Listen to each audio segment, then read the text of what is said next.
Hi guys, I'm Richard Winstone with Over 50s Money. If you want to get more of these energy videos, follow them as I produce them. Please do like and subscribe to the Over 50s Money YouTube channel. Just click the button below and click the little bell so you get the notifications as well. Thank you.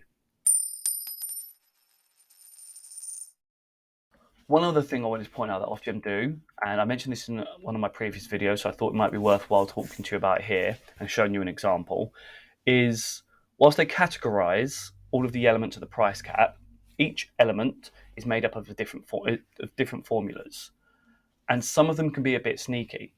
So, for example, wholesale cost allowance that comes in, and if you're looking at the letter and it says it's £3,000 for the year for wholesale costs, and that's why the price cap is at £4,000 because there's other costs on top, and I get that. What they're not showing you is the elements within the wholesale costs. We're immediately thinking wholesale energy prices are £3,000. Well, that's not necessarily true. If you go back to the October price cap, they don't post this table on every letter, but they did in October.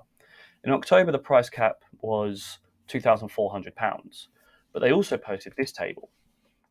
This table shows us that almost £200 of that wholesale cost was additional wholesale costs. So it's backwardation allowance, additional wholesale costs, a second additional wholesale cost. So that's three lots of wholesale costs in there, all added on, and then they've just categorized it as wholesale costs. So we're looking at wholesale go up by about £600 in that period. And actually, it probably only went up £400, but there's these additional costs in there. Things like backwardation, I'll put a link into the description of this video to explain what backwardation is. I've written an article on it. It's just jargon if you're interested. Actually, do you know what? I'll give you a quick explanation.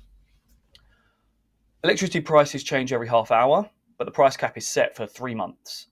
Okay, so there's one price they can change, but there's a different price every half hour that they're being charged. And that different price is either going to be above or below the actual price they're charging us.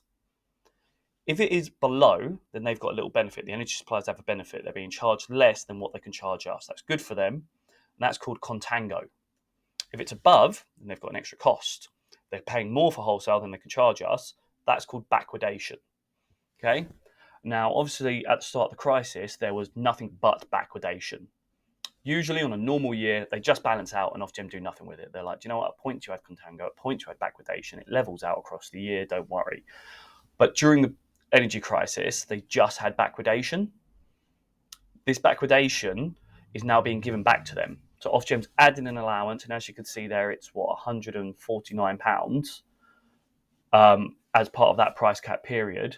So over 12 months, they can claw back all of that backwardation. Now, I did put in an argument at the start of this year to Ofgem that as prices start to come down, they'll receive contango. We should get that benefit. We've paid for the backwardation for the first time ever. We should get the contango benefit.